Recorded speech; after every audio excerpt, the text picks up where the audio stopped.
내가 나의 두 증인에게 권세를 주리니 그들이 굵은 베옷을 입고 1260일을 예언하리라.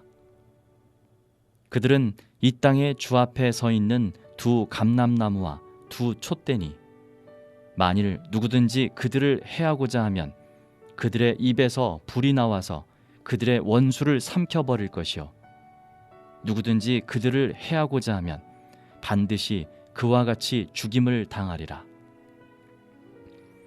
그들이 권능을 가지고 하늘을 닫아 그 예언을 하는 날 동안 비가 오지 못하게 하고 또 권능을 가지고 물을 피로 변하게 하고 아무 때든지 원하는 대로 여러 가지 재앙으로 땅을 치리로다.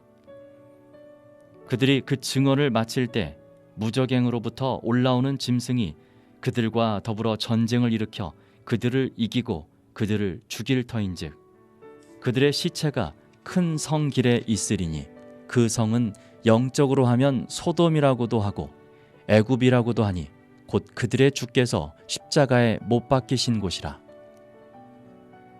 백성들과 족속과 방언과 나라 중에서 사람들이 그 시체를 사흘 반 동안을 보며 무덤에 장사하지 못하게 하리로다.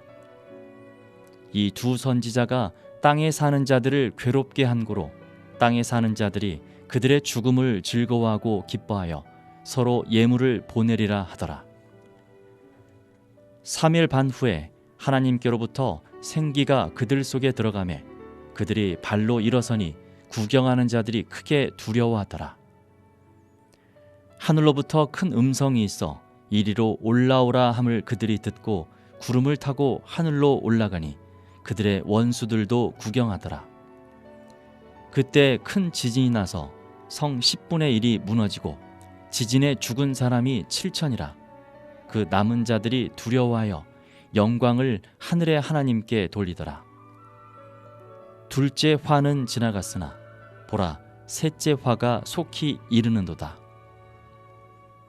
일곱째 천사가 나팔을 불매 하늘에 큰 음성들이 나서 이르되 세상 나라가 우리 주와 그의 그리스도의 나라가 되어 그가 세세토록 왕노릇 하시리로다 하니 하나님 앞에서 자기 보좌에 앉아있던 24장로가 엎드려 얼굴을 땅에 대고 하나님께 경배하여 이르되 감사하옵나니 옛적에도 계셨고 지금도 계신 주 하나님 곧 전능하시니여 친히 큰 권능을 잡으시고 왕노릇 하시도다.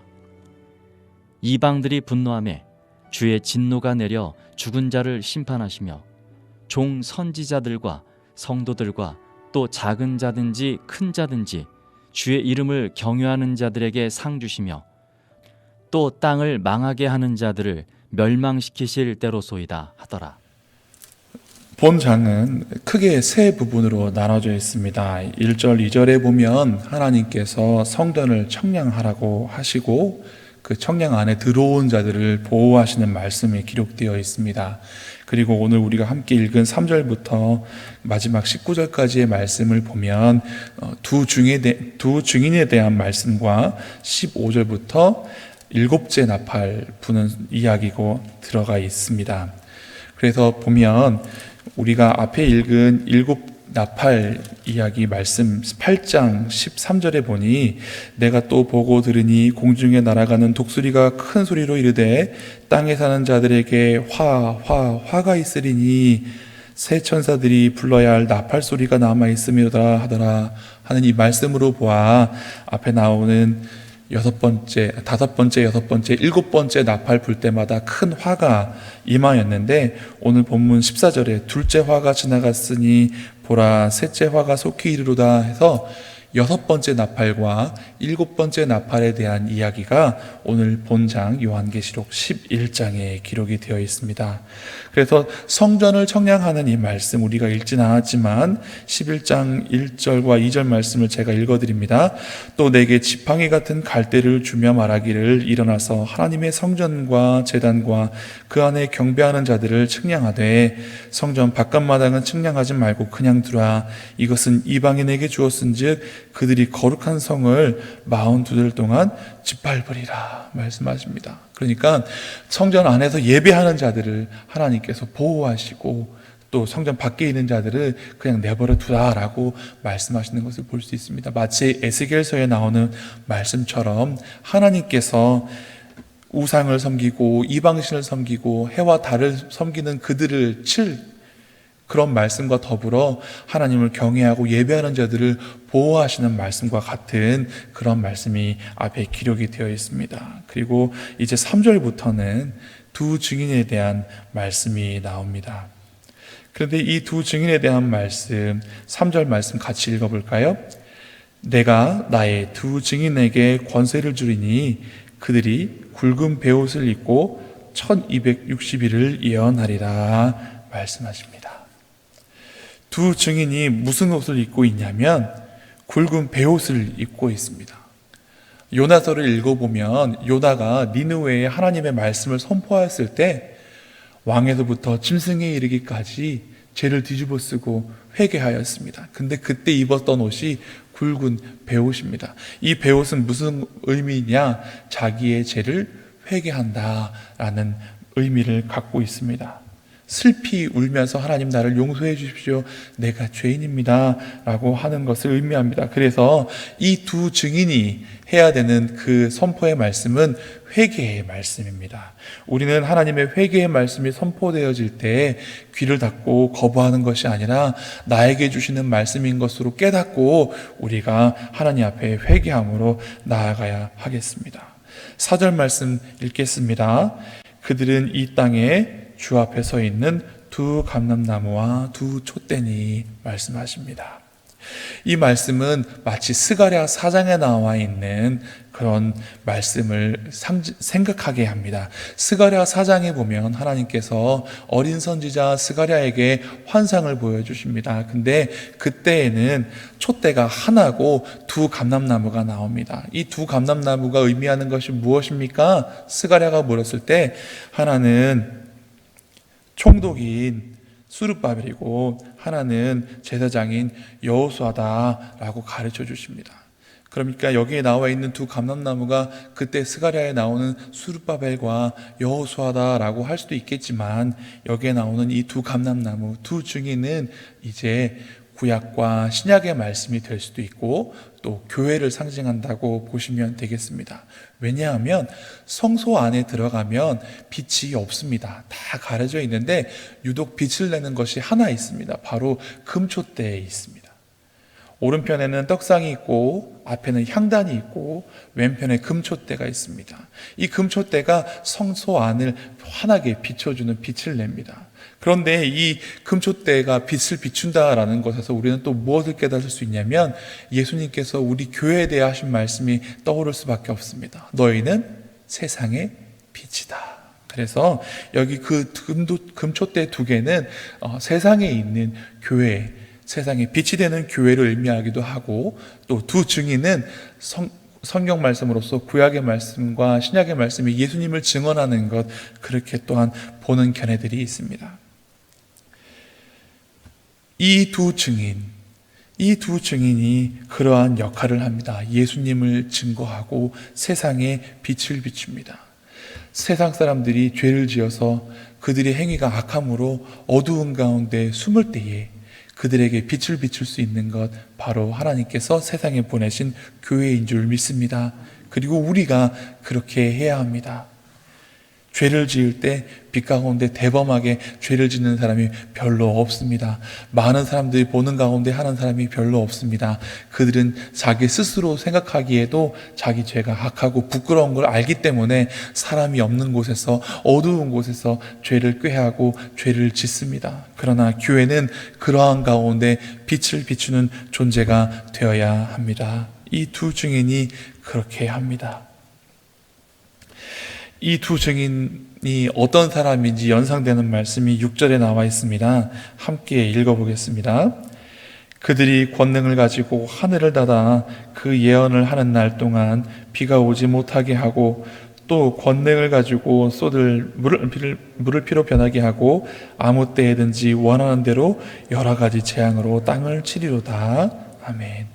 일단 그들이 예언하는 날수가 1260일인데 3년 반입니다.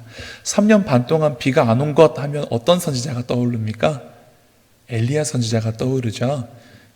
여기 이 말씀 6절 말씀을 보면 엘리야 선지자가 떠오릅니다. 또 그 뒤에 물을 피로 변하게 하고 라고 하는 말씀을 들으면 어떤 사람이 떠오릅니까? 애굽의 강물을 피로 만든 모세가 떠오르죠. 하나님께서 엘리야와 모세에게 권능을 주셔서 이스라엘에게 재앙을 내리시고 애굽에게 재앙을 내리셔서 그들의 죄를 생각나게 하고 그들을 심판하시며 그 택하신 백성들을 구원하시는 것을 볼 수 있습니다. 이처럼 하나님께서는 그 두 증인을 통하여서 구약의 엘리야 때와 같이 모세의 때와 같이 여전히 하나님께서 역사하심을 보여주십니다. 그런데 이렇게 권능을 받은 두 선지자가 계속해서 승리하고 이기면 얼마나 좋겠습니까? 하지만 그들이 예언을 마치는 순간 고난이 다가오는 것을 볼 수 있습니다. 7절 말씀 같이 읽을게요. 그들이 그 증언을 마칠 때에 무정행으로부터 올라오는 짐승이 그들과 더불어 전쟁을 일으켜 그들을 이기고 그들을 죽일 터인즉. 계속해서 하나님의 권능을 행하고 능력 안에서 모든 것을 이기면 좋겠지만 성경은 말씀하십니다. 그 두 증인이 죽는 것처럼 교회도 핍박을 받고 죽임을 당하게 된다는 것입니다. 사도행전 7장 25절을 읽어보면 스데반이 순교할 때 그 말을 들었던 사람들이 듣고 마음에 찔려서 이를 갈았다라고 말합니다. 그러니 그들이 마음에 듣고 찔려서 회개하지 않고 이를 갈며 그 다음 행동했던 것이 무엇입니까? 돌을 들어서 스데반에게 던지고 그가 순교하게 되는 말씀이 사도행전 7장에 나와 있습니다. 세상에 빛이 되는 것, 세상에 굵은 베옷을 입게 하는 그런 회개의 말씀을 전하는 것, 그것은 사실 쉽지 않습니다. 미움을 받기 때문에 그렇습니다. 그러나 우리가 미움을 받게 되더라도 우리는 주님께서 주신 이 회개의 말씀을 전해야 합니다. 그들이 듣고 회개하면 구원을 얻고 영생에 이르기 때문에 그렇습니다. 로마서 8장에 이런 말씀이 있습니다. 로마서 8장 17절에 자녀이면 또한 상속자 곧 하나님의 상속자요 그리스도와 함께한 상속자니 우리가 그와 함께 영광을 받기 위하여 고난도 함께 받아야 할 것이니라. 여러분, 영광을 받는데 고난이 없는 영광이 없습니다. 우리가 영광을 누리려면 고난도 어려움도 이겨야 하는 것입니다. 빌립보서 1장에도 이런 말씀이 있습니다. 빌립보서 1장 29절 말씀에 그리스도를 위하여 너희에게 은혜를 주신 것은 다만 그를 믿을 뿐 아니라 또한 그를 위하여 고난도 받게 하려 하심이라. 하나님께서는 영광과 고난을 함께 해주십니다. 은혜와 고난을 함께 해주십니다. 그러나 우리가 받는 고난보다 하나님께서 주시는 영광이 더 크고 우리가 받는 고난보다 하나님 주시는 은혜가 더 크심을 믿으시기 바랍니다. 그들을 미워했던 사람들이 이 두 증인이 죽은 후에 3일 반 동안 장사 지내지 못하게 합니다. 우리에게는 익숙하지만 이스라엘 사람들은 장사 지내면 바로 무덤에 묻습니다. 예수님의 친구 나사로가 죽었을 때 그가 무덤에 들어간 지 나흘이나 되었습니다. 예수님 벌써 죽은 지 나흘이나 지났는데요. 썩어서 냄새가 날 텐데요. 예수님께서 살려주시듯이 오늘 그 장사 지내지 못했던 자들이 장사되었을 때 다시 한번 하나님께서 살려주시는 말씀이 나옵니다. 11절 말씀입니다. 함께 읽겠습니다. 3일 반 후에 하나님께로부터 생기가 그들 속에 들어가매 그들이 발로 일어서니 구경하는 자들이 크게 두려워하더라. 마치 무덤 안에 있던 나사로가 문을 열어 예수님께서 나오라 말씀하셨을 때에 몸에 감은 것들을 그대로 한 채로 걸어 나왔던 것처럼 하나님의 생기가 그들에게 들어가니 3일 반이 지난 후에라도 두 증인이 일어납니다. 그렇습니다. 그리스도인들이 세상에서 핍박을 받고 화를 받아 죽은 것 같이 되었으나 하나님께서 다시 살릴 줄 믿습니다. 우리가 고난을 받으면 기뻐해야 합니다. 팔복 가운데서도 예수님께서 나로 인하여서 고난을 받으면 너희에게 복이 있다라고 말씀하시지 않았습니까? 우리가 고난을 받으면, 우리가 힘들면, 세상 가운데 우리가 믿음을 지키느라고 그렇게 괴로움을 당하고 핍박을 당하면 우리에게 복이 있는 줄 믿으시기 바랍니다. 우리는 복 있는 사람들입니다. 우리는 하나님께서 어떠한 역경과 고난 가운데서도, 사망 가운데서도 다시 살리실 그럴 복 있는 사람임을 믿어야 합니다. 코로나19로 많이 힘듭니다. 우리만 힘든 것이 아니라 다른 많은 이들도 힘듭니다. 그런데 교회도 특히 많이 힘든 것 같습니다. 그리고 믿는 사람들 가운데서 양심적으로 이 모든 것들을 지키면서 사업을 하고 장사를 하려고 하면 남들보다 더 어려움이 있지 않을까라는 생각이 듭니다. 그럼에도 불구하고 우리가 잘 참고 인내해야 하는 것은 하나님의 상급이 있기 때문입니다. 여러분, 마태복음 19장에 한 부자 청년이 와서 예수님께 영생에 대해서 또 어떤 말씀들을 지켜야 내가 영생하겠습니까? 라고 묻는 말씀이 있습니다. 그랬더니 그가 예수님께서 하신 말씀들을 다 지켰다라고 말씀하실 때에 예수님께서 내가 한 가지 부족한 것이 있으니 너는 너의 모든 소유를 팔아서 가난한 사람들에게 다 나눠주고 나를 따라오너라 말씀하십니다. 그런데 그가 가진 재산을 인하여서 근심함으로 돌아갑니다. 그때 베드로가 막 나가서 예수님께 묻습니다. 예수님, 저희는 다 버리고 주님 따랐는데 그럼 저희가 받을 상이 무엇입니까? 그때 예수님께서 말씀하십니다. 너희가 마지막 때에 12보좌에 앉아서 나와 함께 세상을 심판할 것이고 너희가 버린 것보다 여러 배를 받을 것이며 영생을 얻을 것이다 라고 말씀하십니다. 이 상을 받기 위해서 베드로는 모든 것을 버리고 주님을 붙잡았습니다. 부자 청년은 하나님의 말씀들을 다 지켰어도 마지막 그 하나 말씀 다 팔아서 가난한 사람에게 주고 너는 나를 따라오라 말씀하실 때 근심하며 돌아갔습니다. 우리는 근심하며 돌아가는 사람이 아니라 다 버리고 주를 붙잡는 사람이 되어야 하겠습니다. 세상의 복뿐만 아니라 나의 편안함과 안락과 유익까지도 내려놓고 끝까지 주님을 붙잡으면 마지막 때에 주님과 함께 세상을 심판하고 또 마지막 때에 여러 배를 받는 줄 믿습니다. 그 약속의 말씀이 오늘 15절부터 18절까지의 말씀이 아닌가라는 생각이 듭니다. 여기 15절 말씀, 일곱째 날 천사가 나팔을 불매 하늘에 큰 음성들이 나서 이르되 세상 나라가 우리 주와 그의 그리스도의 나라가 되어 그가 세세토록 왕노릇 하시더라. 주님이 왕노릇 하실 때 우리도 그와 함께 보좌에 앉아서 세상을 심판할 것이다 라는 마태복음 19장의 말씀이 저는 떠올랐습니다. 그분은 어떤 분이신가? 17절에 감사옵나니 옛적에서 계셨고 지금도 계신 주 하나님 곧 전능하신 이여 친히 큰 권능을 잡으시고 왕노릇 하실 이심을 말씀하십니다. 18절에 이방들이 분노하며 주의 진노가 내려 죽은 자를 심판하시며 종선지자들과 종성도들과 또 작은 자든지 큰 자든지 주의 이름을 경외하는 모든 자들에게 상 주시며 또 땅을 망하게 하는 자들을 멸망시키시러 때요다 말씀하시는데 여기 심판받을 자는 멸망하고 구원받을 자는 상을 받는 것을 말씀하고 있습니다. 갈라디아서 6장 9절에 뭐라고 말씀하십니까? 때가 이르매 우리가 선을 행하되 낙심치 말지니 때가 이르매 상을 얻으리라는 말씀이 나와 있지 않습니까? 마지막 때가 되면 우리가 상을 얻습니다. 저는 오늘 이 말씀을 읽으면서 이런 말씀이 떠올랐습니다. 로마서 8장에 있는 말씀. 어떠한 역경 가운데서도 어떠한 고난 가운데서도 우리를 하나님 사랑에서 끊을 자가 없다라는 그 하나님의 사랑에 대한 말씀이 있습니다. 제가 그 말씀을 읽어드리고 말씀을 마치려고 합니다. 로마서 8장 35절부터 말씀입니다. 누가 우리를 그리스도의 사랑에서 끊으리요 환난이나 곤고나 박해나 기근이나 적신이나 위험이나 칼이라 기록된 바 우리가 종일 주를 위하여 죽임을 당하게 되며 도살당할 양같이 여김 받았나이다 함과 같으니라. 그러나 이 모든 일에 우리를 사랑하시는 이로 말미암아 우리가 넉넉히 이기느니라. 아멘.